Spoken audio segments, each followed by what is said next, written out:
ఉపరాష్ట్రపతి జగదీప్ ధన్కడ్ రాజీనామాకు కారణమేంటి? అనారోగ్యమేనా లేక రాజకీయ పరమైన కారణాలు ఏమైనా ఉన్నాయా? రాజీనామాకు బీఏసీ సమావేశానికి లింక్ ఉందా? కొత్త ఉపరాష్ట్రపతి అయ్యేదెవరు? సౌత్కు మరో ఛాన్స్ ఉంటుందా? రాజీనామా రచ్చ చర్చిద్దాంతో పాటు ఉన్నారు ప్రముఖ విశ్లేషకులు ప్రొఫెసర్ కె నాగేశ్వర్ గారు. నాగేశ్వర్ గారు నమస్తే సార్. నమస్తే సతీష్. నాగేశ్వర్ గారు, మనం గతంలో చాలామంది రాష్ట్రపతులు పదవీకాలం అయిపోవటం, ఉపరాష్ట్రపతులు రాజీనామాలు చేయటం ఇలాంటివన్నీ జరిగాయి. కానీ ఎప్పుడో లేనంతగా సడన్గా ఉపరాష్ట్రపతి జగదీప్ ధన్కడ్ రాజీనామా ఇప్పుడు దేశవ్యాప్తంగా తీవ్ర చర్చకు దారితీసింది. ఈ ఉపరాష్ట్రపతి రాజీనామా రహస్యం ఏమై ఉండొచ్చు? మీరు అనుకుంటుంది ఏంటి సార్? అంటే ఇప్పుడు ఇందులో ఏదో ఒక వాస్తవంగా మిస్టరీ ఉందా? నిన్న రాత్రి అరౌండ్ 9:20, 9:30 ప్రాంతంలో రిజిగ్నేషన్ పోస్ట్ చేశాడు సోషల్ మీడియాలో జగదీప్ ధన్కడ్. సో నైట్ నేను 12 దాకా కూడా నేషనల్ మీడియా కూడా ఫాలో అయ్యాను. ఆ ప్రతిపక్ష అధికార పక్ష సభ్యులు ఇద్దరు కూడా, అధికార పార్టీకి అనుకూల జర్నలిస్టులు కూడా ఇది కేవలం హెల్త్ రీజన్స్ అయి ఉంటుంది, అంతకు మించి ఇంకే రీజన్ ఉండకపోవచ్చు అనే కామెంట్ చేశారు. మార్నింగ్ వరకు కూడా అదే అనుకున్నాం. నేను ఉదయం మాట్లాడినప్పుడు కూడా ఇది హెల్త్ రీజన్స్ అయి ఉంటుంది, ఆయనకు మార్చిలో మీకు హార్ట్ కు చికిత్స కూడా చేశారు all India institute medical sciences. అవును సార్. అందువల్ల హై ప్రెషర్ జాబ్ కదా పార్లమెంట్ సభాపతి అంటే అనుకున్నాను. కానీ లాస్ట్ ఫ్యూ అవర్స్ లో మీరు అన్నట్లు ఇది something secret, there is a mystery behind it అనే భావన కలుగుతుంది.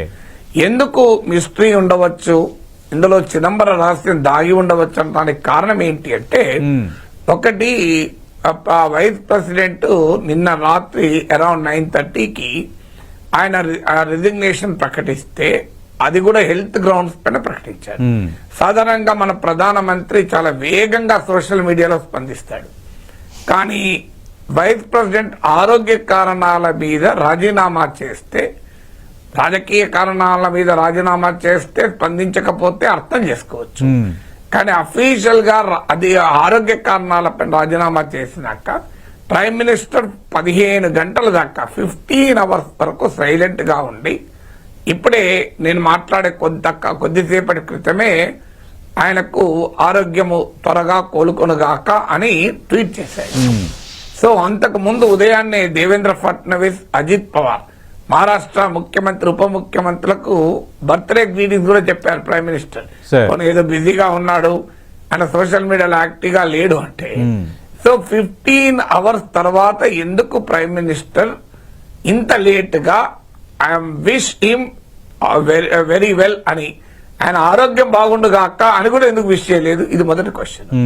రెండోది, ఆయన రిజైన్ చేసిన ఇప్పటి వరకు no BJP leader, no minister, nobody from the ruling circles commented. సాధారణంగా ఆరోగ్య కారణాల మీద రాజీనామా చేసినాక రాజకీయ వివాదం ఏమీ లేదు కనుక ఆయన ప్రైజ్ చేస్తూనో, ఆయన ప్రశంసిస్తూనో, గొప్ప సేవలు అందించాడు, ఇంకా ఉంటే బాగుండు ఏదో అంటారు, ఏది అనలేదు. అంటే silence speaks louder than the voice అంటారు. ఇక మూడవది, ఆయన రాజీనామా తర్వాత ఏ రకమైన ప్రయత్నము జరగలేదు ఆయనను వారించడానికి. మీరు రాజీనామా ఎందుకు చేస్తున్నారు, ఉండండి, ఆరోగ్య కారణాలు ఇవ్వడానికి, హెల్త్ బాగానే ఉంది కదా అని మీకు ఆయనను వెనక్కు తీసుకొని ఎవరూ అడగలే. ఇది మూడవది. సీరియస్ గా వెంటనే ప్రెసిడెంట్ ఆమోదించారు. నాలుగవది, నిన్న మొదటి రోజు సమావేశాల్లో ఆయన చాలా యాక్టివ్ గా బిజీగా గడిపాడు. సో ఆయన business advisory committee meeting attend అయ్యాడు.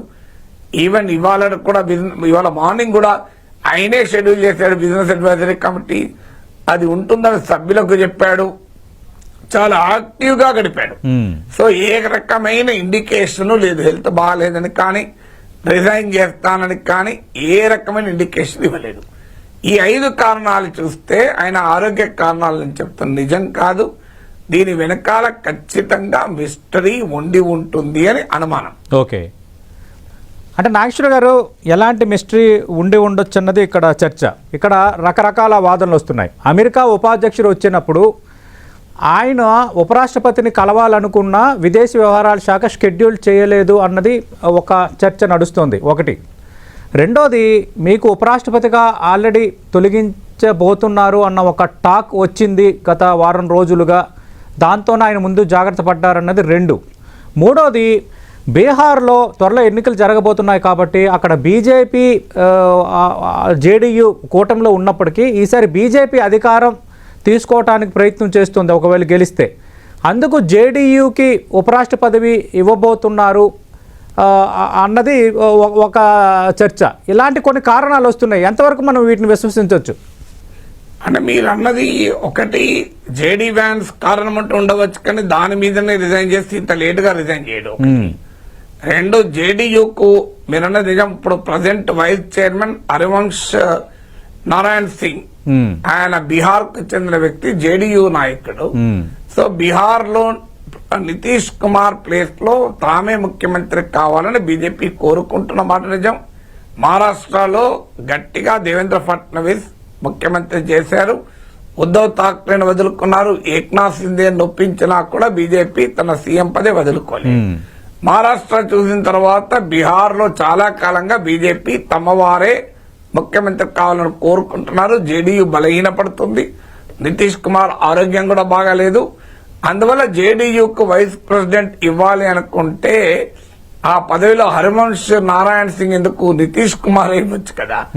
సో అది కూడా బీహార్ ఎన్నికలు అక్టోబర్ లో ఉన్నాయి. ఆ ఎన్నికల తర్వాత ఇవ్వచ్చు, ఇప్పుడే ఇవ్వాల్సిన అవసరం లేదు. ఎందుకంటే జగదీప్ ధంకర్ 2027 వరకు కూడా ఉన్నాడు. అందువల్ల కావాలంటే ఆయన టర్మ్ అయిపోయినాక ఇవ్వచ్చు, బీహార్ ఎలక్షన్ లో ఇవ్వచ్చు. అది ఆ రెండో కారణం పాసిబుల్ కాకపోవచ్చని. మూడో కారణం ఏంటి అంటే ఇటీవల కాలంలో జగదీప్ ధంకర్ వ్యవహార సరళికి ప్రభుత్వానికి పడడం లేదు అనేది ఒక వార్త. ఇంట్రెస్టింగ్ ఏంటంటే సతీష్, లాస్ట్ డిసెంబర్ లో ప్రతిపక్షాలు ఆయన పైన ఇంపీచ్మెంట్ అభిశంసన తీర్మానం పెట్టాయి, ఈయన తొలగించాలి అని. ఆయన ప్రభుత్వానికి అనుకూలంగా తన పరిధి దాటి కూడా మాట్లాడుతూ ఉంటాడు. కోర్టుల పైన, జ్యుడిషియరీ పైన అటాక్ చేస్తుంటాడు. రాజ్యాంగ ఇది కాన్స్టిట్యూషనల్ లాయర్ బై ప్రొఫెషన్, కానీ రాజ్యాంగ సూత్రానికి భిన్నంగా 1973 కేశవానంద భారతి తీర్పుకు భిన్నంగా పార్లమెంటరీ సావర్నిటీ అని అంటుంటాడు. సుప్రీంకోర్టు చీఫ్ జస్టిస్ క్లారిఫై చేయాల్సి వచ్చింది, ఆయన పేరు చెప్పకుండా. పార్లమెంటరీ సావర్నిటీ ఉండదు, నోబడీ సుప్రీం, జ్యుడిషియరీ కాదు, లెజిస్లేచర్ కాదు, కాన్స్టిట్యూషన్ సుప్రీం అని. సో కానీ సడన్ గా రూలింగ్ పార్టీకి ఈయనకు మధ్యలో పడడం లేదు అని. తాజాగా వచ్చిన ఇష్యూ ఏంటి అంటే, మీకు యశ్వంత్ వర్మ అనే జడ్జ్ ఇంట్లో ఆయన కాలిపోయిన ఫైర్ యాక్సిడెంట్ జరిగితే కాలిపోయిన నోట్ల కట్టలు బయటపడ్డాయి. అవును సార్. యశ్వంత్ వర్మని ఇంపీచ్ చేయాలనే దాంట్లో ప్రభుత్వానికి ప్రతిపక్షాలకు భిన్నాభిప్రాయం ఏం లేదు. కానీ సహజంగానే దానికి ఎవరు ఇనిషియేటివ్ తీసుకోవాలి అని అక్కడ నిన్న జరిగింది ఏంటంటే, అపోజిషన్ యశ్వంత్ వర్మను అభిశంసించాలి, ఒక జడ్జిని తొలగించాలంటే ఇంపీచ్మెంట్ మోషన్, అభిశంసన తీర్మానాన్ని నోటీస్ ఇచ్చారు నిన్న అపోజిషన్. రాజ్యసభలో 50కి పైగా ఎంపీలు సంతకం పెట్టి ఇచ్చారు. వైస్ ప్రెసిడెంట్ జగదీప్ ధంకర్ దాన్ని ఆమోదించాడు. దీన్ని అంగీకరించలేదు ప్రభుత్వం అని. ఎందుకంటే law minister Arjun Ram Meghwal vice president తో మాట్లాడారని, ఇది లోక్సభలో 150 మంది ఎంపీలు తీర్మానాన్ని ఆల్రెడీ నోటీస్ ఇచ్చారు స్పీకర్ అని చెప్పారని అంటారు. దానికి vice president rule position quote చేస్తూ జడ్జెస్ యాక్ట్ ఆఫ్ 1967 68 లో వచ్చింది. దాన్ని కోట్ చేస్తూ 2 సభలలోనూ ఏకకాలంలో ఇంపీచ్మెంట్ మోషన్ ఇస్తే ఏం చేయాలి అని. అంటే అధికార పార్టీ కోరుకున్నది ఏంటంటే, న్యాయ వ్యవస్థలో అవినీతి పైన తామే పోరాటం చేస్తున్నాము, తామే జడ్జిని అభిశంసిస్తున్నాము అని. ఆ ప్రతిపక్షం ఎప్పుడైతే తీర్మానం నోటీస్ ఇచ్చిందో దాన్ని వైస్ ప్రెసిడెంట్ అంగీకరించాడో రాజ్యసభలో ఇనిషియేటివ్ అపోజిషన్ కి వెళ్ళిపోయింది. ఈ అంశం పైన మాట పెరిగి ఒక దశలో వైస్ ప్రెసిడెంట్ కేంద్ర ప్రభుత్వ ప్రతినిధి అన్నారు. మరి ఆ ప్రతినిధి అర్జున్ రామ్ మేఘవాలా, జేపీ నడ్డానో తెలియదు. సో ఒక దశలో నాకున్న అధికారాలు అంటూ కాన్స్టిట్యూషన్ రూల్ బుక్ ను కోట్ చేశారని. ఆ తర్వాత 4:30కి నిన్న జరిగిన బిజినెస్ అడ్వైజరీ కమిటీకి కేంద్ర పార్లమెంటరీ వ్యవహారాల మంత్రి కిరణ్ రిజిజు రాలేదు. మీకు even leader of the house రాజ్యసభలో అధికార పార్టీ నాయకుడైన జేపీ నడ్డా రాలేదు. ఇద్దరిట్లో ఎవరో ఒకరు నార్మల్ గా ఉంటారు, ఇద్దరు ఉంటారు. అవును సార్. ఇది ఈవెన్ వైస్ ప్రెసిడెంట్ ఇన్ఫర్మేషన్ కూడా ఇవ్వకుండా రాలేదు అని వార్త. అయితే జేపీ నడ్డా క్లారిఫై చేసిందేమో మేము ఇన్ఫార్మ్ చేస్తాం, ఇద్దరికి వేరే అర్జెంట్ పార్లమెంటరీ వర్క్ ఉండడం వల్ల రాలేదని. సో అందువల్ల వైస్ ప్రెసిడెంట్ అపోజిషన్ కు ఇనిషియేటివ్ ఇవ్వడాన్ని ప్రభుత్వం సహించలేకపోయింది. అది లాస్ట్ కు క్లించింగ్ పాయింట్ గా మారింది. దానితో ఇక వైస్ ప్రెసిడెంట్ మీద ప్రభుత్వమే అవిశ్వాస తీర్మానం, నో కాన్ఫిడెన్స్ మోషన్ పెట్టవచ్చు అని వార్తలు వచ్చాయి. ఈయన వాస్తవంగా జాట్ లీడర్. జాట్స్ ఉత్తరప్రదేశ్ లోని వెస్టర్న్ ఉత్తరప్రదేశ్, పంజాబ్, హర్యానా, రాజస్థాన్ లో చాలా బలమైన కమ్యూనిటీ. అవును. కానీ ఇక్కడ వాస్తవంగా ఈయన vice president West Bengal governor గా ఉన్న జగదీప్ ధంకర్ ను యూపీ, రాజస్థాన్ ఈ ఎన్నికల నేపథ్యంలోనే తీసుకొచ్చారు, మెయిన్లీ యూపీ ఎన్నికల నేపథ్యంలో. అందువల్ల ఆయనను ఇప్పటికిప్పుడైతే జాట్ ఓటు పోయి పొలిటికల్ గా కూడా నష్టమయ్యే పరిస్థితి ఏమీ లేదు. ఇప్పుడు ఉత్తరప్రదేశ్ లో ఎన్నికలు ఇంకా 2 years ఉన్నది. రాజస్థాన్ లో ఇవన్నీ దూరంగా ఉన్నాయి, మొదలు బీహార్ ఉంది. సో బీహార్ లో జాట్ అనేది పెద్ద ఇష్యూ కాదు. సో అందువల్ల జగదీప్ ధంకర్ పైన ప్రభుత్వమే నో కాన్ఫిడెన్స్ మోషన్ పెట్టబోతుంది అనేటువంటి అనుమానం రావడంతో ఇక ఆయన రాజీనామా చేశాడని అంటున్నాడు. బట్ డెఫినెట్ గా నేను మా సర్కమ్స్టాన్షియల్ ఎవిడెన్స్ చూస్తే ఇంత ఈజీగా ఏదో ఆరోగ్య కారణాల మీద కాదు, పొలిటికల్ రీజన్స్ వల్లనే, అది కూడా అపోజిషన్ తో మాటల వల్ల బాధపడ్డాడు, ఇంపీచ్మెంట్ అపోజిషన్ చేస్తే బాధపడ్డాడని అంటారు. అపోజిషన్ లీడర్లను చాలా మందిని ఆయన అవమానించారు రాజ్యసభలో. అందువల్ల ఇంపీచ్మెంట్ మోషన్ నెగ్గదని తెలియదా? అందువల్ల అపోజిషన్ మాటల వల్ల బాధపడి రిజైన్ చేశాడని అనుకోను. ఖచ్చితంగా రూలింగ్ పార్టీతో వచ్చిన గ్యాప్, ఇక రూలింగ్ పార్టీ నుంచే బహుశా నీవు తప్పుకోకపోతే నో కాన్ఫిడెన్స్ మోషన్ పెట్టాల్సి వస్తుంది అనే ఇండికేషన్ వచ్చాక అవి ప్రభుత్వమే అధికార పార్టీ అవిశ్వాసం తీర్మానం పెట్టి తొలగిస్తే అది ఇంకా అవమానకరంగా ఉంటుంది కనుక ముందుగానే రాజీనామా చేసి ఉండవచ్చు అనేది కథనాలు. అంటే నాగేశ్వర్ గారు ఇక్కడ ఇంకోటి కూడా మరొకటి వినిపిస్తోంది. విపక్షాలు జస్టిస్ శేఖర్ యాదవ్ అలహాబాద్ హైకోర్టు జడ్జికి సంబంధించి కూడా ఒక అభిశంసన తీర్మానం ఇచ్చాయి. ఆ విషయంలో భారతీయ జనతా పార్టీకి కొన్ని అభ్యంతరాలు, విభిన్న అభిప్రాయాలు ఉన్నప్పటికీ దాన్ని అడ్మిట్ చేయడానికి ఈయన కొంత సుముఖత వ్యక్తం చేశారు అన్నది ఇంకో టాక్ వినిపిస్తోంది. దీనిపైన క్లారిటీ ఇస్తారు సార్? అది వాస్తవం. ఎందుకంటే justice Shekhar Yadav Allahabad high court judge communally polarising remarks చేశాడు. అది వాస్తవంగా బీజేపీ పొలిటికల్ నరేటివ్ కు సూట్ అయ్యే రిమార్క్స్. అందువల్ల ఆ బీజేపీ పొలిటికల్ నరేటివ్ కు సూట్ అయ్యేటువంటి రిమార్క్ చేసిన వ్యక్తిని గనక, జడ్జిని గనక తొలగిస్తే బీజేపీ పరివారం నుంచి వ్యతిరేకత వస్తుంది. అందువల్ల తమకు రాజకీయంగా అనుకూలమైన వ్యాఖ్యలు చేసిన వాడిని తొలగిస్తే, అలాగే ఇంకే జడ్జి కూడా అలా ఇక వ్యాఖ్యలు చేయడు, అంటే బీజేపీ రూలింగ్ నరేటివ్ కు అనుకూలంగా. సో అందువల్ల బహుశా యశ్వంత్ వర్మ నోట్ల కట్టలు దొరికాయి గనక అక్కడ అవిశ్వాస తీర్మానం పెట్టడానికి పోటీ ఉంటది. ఎందుకంటే మేమే న్యాయ వ్యవస్థలో కరప్షన్ కు వ్యతిరేకంగా పోరాడుతున్నామని ప్రభుత్వం అధికార పార్టీ చూపెట్టదలుచుకుంది. ప్రభుత్వానికి సీరియస్నెస్ లేదు, మాకే సీరియస్ అపోజిషన్ చూపెట్టదలుచుకుంది. శేఖర్ యాదవ్ విషయంలో అది ఉండదు. దాని అపోజిషన్ మాత్రమే కోరుకుంటది, అధికార కూటమి కోరుకోదు. ఎందుకంటే వాళ్ళకి అది పొలిటికల్ గా ఉపయోగపడే రిమార్క్. కానీ జగదీప్ ధంకర్ కొద్దిగా మొండి మనిషి. అందువల్ల ప్రభుత్వానికి అనుకూలంగా కొన్ని సందర్భాల్లో అయితే అధికార పార్టీ సభ్యులు కూడా మాట్లాడనంత అనుకూలంగా మాట్లాడారు. అనేక సందర్భాల్లో అపోజిషన్ కు ఒక రకంగా రూలింగ్ పార్టీ స్పోక్స్ పర్సన్ లాగా కౌంటర్ చేసేవారు. అయినా కూడా కొంత రూల్స్ కు కట్టుబడి, ఎందుకంటే ఈ not BJP loyal Sangh Parivar నుంచి వచ్చిన కాదు. సంఘ్ పరివార్ నుంచి రాని వాళ్ళు ఏం చేస్తారంటే కొన్ని సందర్భాల్లో ఓవర్ యాక్షన్ చేస్తుంటారు, కమిట్మెంట్ ఉన్నా లేకపోయినా. హేమంత్ బిశ్వా శర్మ ఇలాంటి వాళ్ళు. అందువల్ల జగదీప్ ధంకర్ కూడా చాలా సార్లు తాను more loyal in the master లాగా బీజేపీ నరేటివ్ అనుకూలంగా కామెంట్ చేశాడు. కానీ బేసికలీ ఐడియాలజికల్ లాయల్ ఫ్యామిలీ నుంచి వచ్చిన అతను కాదు. ఆయన జనతాదళ్, కాంగ్రెస్ లో కూడా ఉండే. సో అందువల్ల జగదీప్ ధంకర్ రూల్ పొజిషన్ కు కట్టుబడి ఉంటాను. ఎందుకంటే యశ్వంత్ వర్మ అభిశంసన ఆమోదించి మీకు జస్టిస్ శేఖర్ యాదవ్ అభిశంసన ఆమోదించకపోతే ఇట్ సెండ్స్ రాంగ్ మెసేజ్. అంటే అభిశంసన ఆమోదించకపోవడం తర్వాత ప్రవేశపెట్టకపోతే ఆమోదించడం ఎట్లాగో ప్రభుత్వ మద్దతు లేకుండా జరగని పని అది. సాధ్యం కాదు. కానీ అట్లీస్ట్ రూల్ పొజిషన్ లో ఒక జడ్జి ఇంపీచ్మెంట్ మోషన్ అంగీకరించి ఇంకో జడ్జి ఇంపీచ్మెంట్ మోషన్ రూల్ ప్రకారం వస్తే దాన్ని ప్రవేశపెట్టడానికి అనుమతించకపోతే ఆమోదించిన తర్వాత సంగతి. ఓకే, ఆమోదించకపోవడం పార్లమెంట్ మెజారిటీపై ఆధారపడి ఓకే, అనుమతించకపోతే అది రాంగ్ సిగ్నల్ పోతుంది అనేది జగదీప్ ధన్కర్ వైఖరి కూడా అయి ఉండాలి. Yes sir. అది సహజంగానే రూలింగ్ పార్టీకి మింగుడు పడదు కదా. అవును.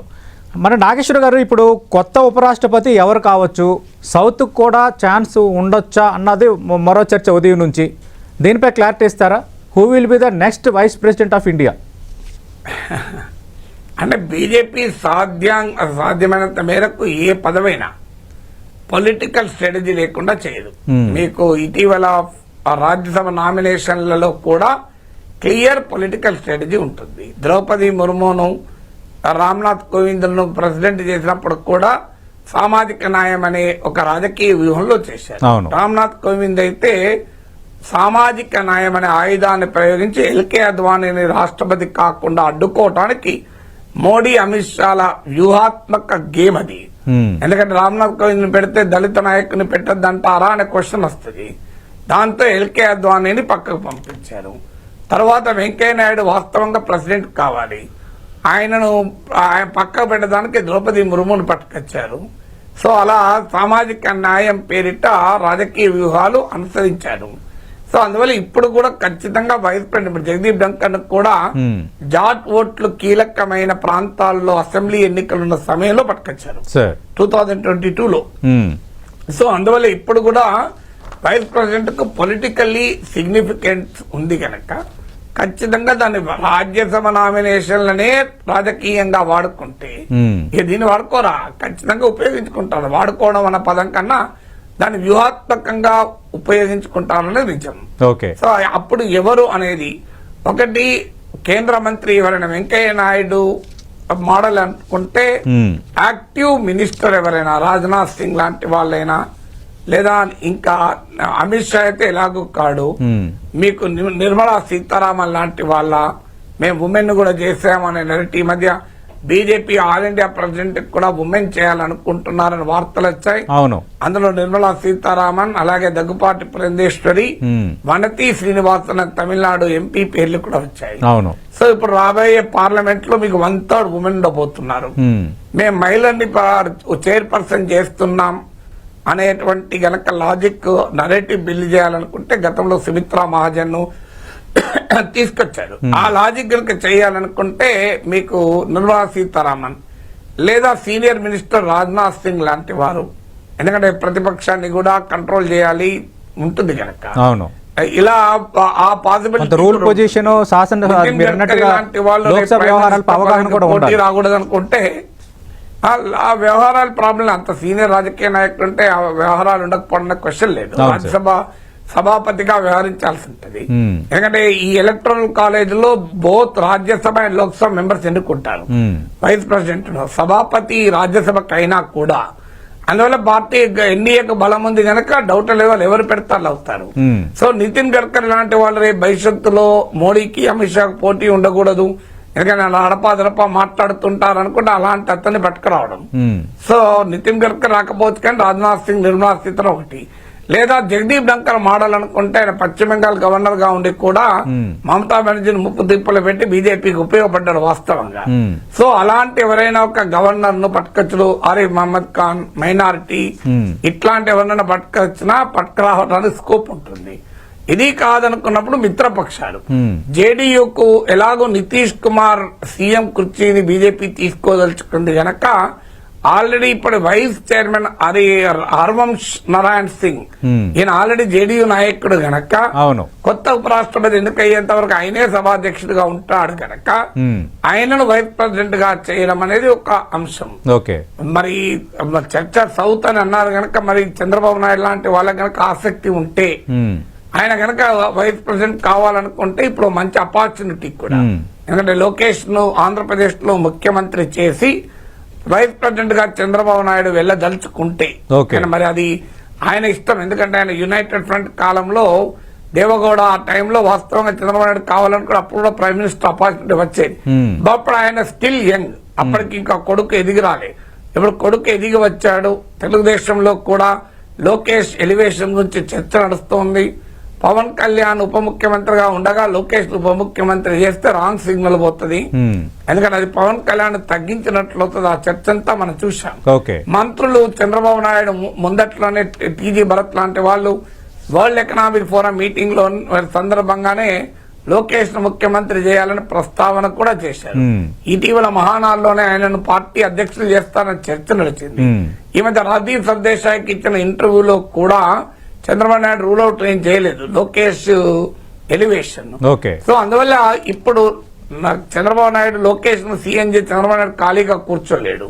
చంద్రబాబు నాయుడు ఆరోగ్య పరిస్థితి చూస్తే 29 అయింది, 34 వరకు కూడా ఆయన యాక్టివ్ గానే ఉంటాడని అర్థమైపోతుంది. సో యాక్టివ్ గా ఉండగా ఏజ్ అని చెప్పి 29 లో కూడా చంద్రబాబు నాయుడు ఖాళీగా పెట్టలేరు కదా. పొలిటికల్లీ యాక్టివ్ ఉన్న వాళ్ళు అంత ఈజీగా ఖాళీగా ఉండలేరు కూడా. సో అందువల్ల చంద్రబాబు నాయుడు గనక ఒకవేళ ఆపర్చునిటీ తీసుకోవాలనుకుంటే ఈ పోటీ చాలా ఇంట్రెస్టింగ్ గా మారుతుంది. ఎందుకంటే చంద్రబాబు నాయుడు సౌత్ ఇండియన్, చాలా సీనియర్ పొలిటీషియన్, నరేంద్ర మోడీ కన్నా సీనియర్ ముఖ్యమంత్రిగా, మిత్రపక్షాల నాయకుల్లో కూడా టవరింగ్ పర్సనాలిటీ.